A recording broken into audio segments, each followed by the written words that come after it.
The 80th Golden Globe Awards honored the best in film and American television of 2022, as chosen by the Hollywood Foreign Press. Ceremony was held on the January 10th, 2023, from the Beverly Hills Hilton in Beverly Hills, California, with it being aired live in the United States on NBC and streamed on Peacock.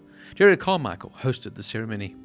Heading into the ceremony, the Banshees of Inisherin received the leading 8 nominations, including Best Motion Picture, Musical or Comedy, and Best Director, the most achieved by any film since Cold Mountain in 2004.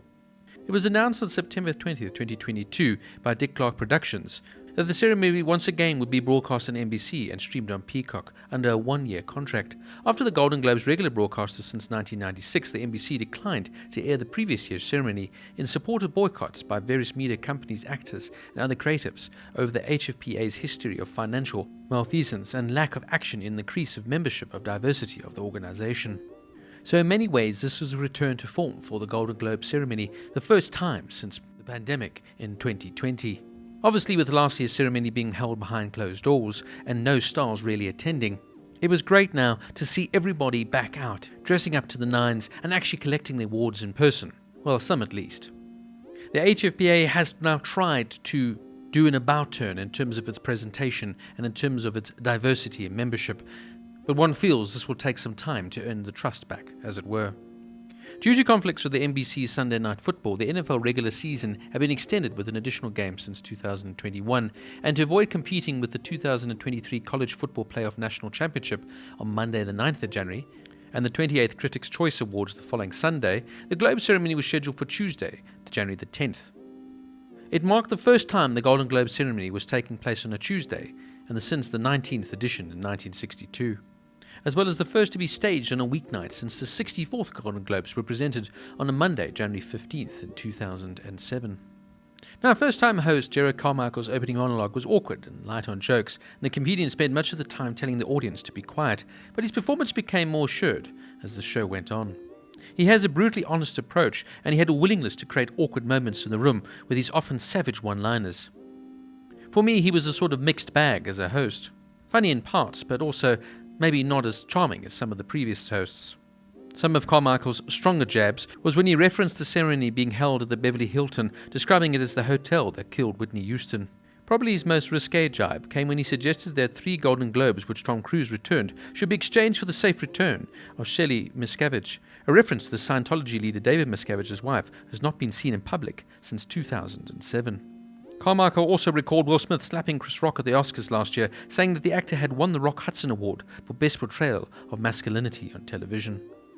One of my favourite acceptance speeches of the evening had to go to Eddie Murphy accepting the prestigious Cecil B. DeMille Award, one of the Golden Globes' top honours, and referenced the Oscar slap as he gave advice to younger actors. To achieve success, prosperity and longevity, you have to do 3 things, Murphy said. Pay your taxes, mind your business, and keep Will Smith's wife's name out of your mouth. Elsewhere, actor Sean Penn introduced a message from Ukrainian President Vladimir Zelensky and paid tribute to those struggling in the conflict around the world. Now let's get to the winners. The winner for the Best Drama Film of the year went to Steven Spielberg's The Fabelmans, a semi-autobiographical film about Steven Spielberg's childhood. This was a superb film, and I'm more than happy that it won, especially over the likes of the big earner of the year, Top Gun: Maverick. The best film in the musical comedy category went to The Banshees of Inisherin, starring Colin Farrell and Brendan Gleeson. The film is set on a remote island off the west coast of Ireland, and it tells the story of 2 friends who fall out after one decides to abruptly end their relationship. This is a superbly unique film, but I would hardly describe it as a musical or comedy. For me, I would have loved the complete underdog choice, the real out-of-left-field choice, if they'd gone for the bold and superb Triangle of Sadness. But that was never likely to happen. For Best Performance in a Motion Picture Drama, the Best Actor went to Austin Butler, playing, of course, Elvis Presley in Elvis. A superb, magnificent performance, and very, very well deserved. Cate Blanchett won the Best Actress for playing Lydia Tarr in Tar. But I must give an honourable shout-out here to Michelle Williams in The Fabelmans. For Best Actor in a Performance in a Motion Picture Musical or Comedy, it went to Colin Farrell, playing, of course, Patrick Suleiman in The Banshees of Inisherin. A well-deserved win for a phenomenal actor. Michelle Yeoh won in the actress category for Everything Everywhere All at Once, playing Evelyn Kwan Wang. Although I must give a huge shout-out here to Emma Thompson for Good Luck to You, Leo Grand.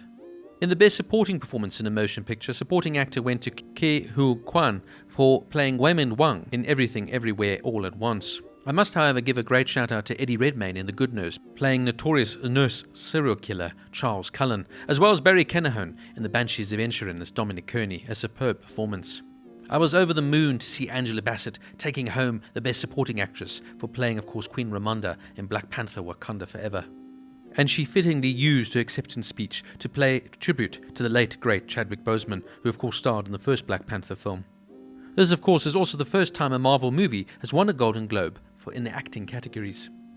Best Director went to the wonderful Steven Spielberg for, of course, The Fabelmans, with Best Screenplay going to Martin McDonough for The Banshees of Inisherin. Best Animated Feature went to Guillermo del Toro's Pinocchio, and Best Original Song went to Naitu Naitu from the movie RRR. Now let's move to the television categories. In the Best Television Series Drama, it went to House of the Dragon, a fantastic prequel show, of course, to the wonderful Game of Thrones, and a most deserved winner. Some other shout-outs, though, have to definitely go to Severance, one of my favourite shows of 2022, and of course, The Crown. In the musical or comedy category, it went to Abbott Elementary, a school-based comedy. Though one of my favourite shows in that category had to be, of course, Only Murders in the Building. In the Best Limited or Anthology Series or Television Film, the winner was, of course, The White Lotus Season 2. Another fantastic series and most enjoyable show, but some of the shout-outs definitely have to go to Blackbird, The Dropout, and of course Pam and Tommy. In the Best Performance in a Television Series Drama, the Best Actor award went to Kevin Costner for his role as John Dutton in the show Yellowstone. For me, a shout-out definitely has to go, of course, to Adam Scott in Severance playing Mark Scout. In the Best Actress category, it went to the phenomenal and most deserving Zendaya for playing Rue Bennett in Euphoria Season 2. Some excellent shout-outs, though, had to go to Emma D'Arcy in House of Dragon and Imelda Staunton in The Crown. For Best Performance in a Television Series, Musical or Comedy, Best Actor went to Jeremy Allen White from The Bear playing Carmen Brazotti. Some shout-outs, though, for me had to be Bill Hader and Barry, Steve Martin and Martin Short for Only Murders in the Building. In the Actress category, it went to Quinita Brunson from Abbott Elementary as Janine Teagues. But the shout-outs definitely have to go to Kaylee Cuoco from The Flight Attendant and Selena Gomez for Only Murders in the Building. In the Best Performance in a Limited or Anthology Series or Television Film, the actor went to Evan Peters for playing Jeffrey Dahmer in the show Monster, the Jeffrey Dahmer Story. But here I felt all the actors deserved a shout-out, from Taron Egerton in Blackbird playing Jimmy James Keene, to Colin Firth in The Staircase playing Michael Peterson, Andrew Garfield for a phenomenal performance as Detective Jeb Hire in Under the Banner of Heaven, and of course Sebastian Stan playing the eccentric Tommy Lee in Pam and Tommy. In the Actress category, it went to the most deserved Amanda Seyfried for the fantastic portrayal of the disgraced Elizabeth Holmes in The Dropout. But I must give a shout out here to Lily James playing Pamela Anderson in Pam and Tommy. In the Best Supporting Performance in a Television Series, Musical or Comedy, or Drama, Supporting Actor went to Tyler James Williams for Abbott Elementary, where he plays Gregory Eddy. But I must definitely compliment the likes of Jonathan Pryce playing Prince Philip in The Crown and John Turturro for playing Irvin Bailiff in Severance. Julie Garner took home the Best Supporting Actress for her role as Ruth Langmore in the show Ozark, but I must definitely give a shout out to the wonderful Elizabeth Debicki in The Crown playing Diana, Princess of Wales. In the Best Supporting Performance in a Limited or Anthology Series or Television Film, Supporting Actor went to the phenomenal and most deserved Paul Walter Hauser for playing the serial killer Larry Hall in The Blackbird. It was a phenomenal performance. And the Supporting Actress went to the fantastic and most deserved Jennifer Coolidge for playing Tanya McCoy Hunt in the second season of White Lotus, the only actress to of course play in both series. But I must highlight the phenomenal performance by Aubrey Plaza, who was also in The White Lotus, and of course Daisy Edgar Jones in Under the Banner of Heaven. All in all, it was a good night for the Banshees of Inisherin, who took home 3 wins, with Everything Everywhere All at Once taking 2 in The Fabelmans as well. The big winner of the night in the television category was Abbott Elementary with 3 wins, and The White Lotus with 2. The Carol Burnett Award is an honorary award which, for outstanding and lasting contributions to television or on or off screen, was named in honor of its first recipient, actress Carol Burnett, went to the fantastic creator and show director Ryan Murphy. As I said earlier, it was just wonderful to see business back as usual, with everybody getting dressed up and turning up and actually celebrating the achievement in fantastic television and film in the year of 2022. It's been a long wait due to the pandemic and, of course, the boycotting of the ceremony in 2022. It's on now to the BAFTAs and, of course, the Oscars to see who takes home the major awards in all of movies in 2023.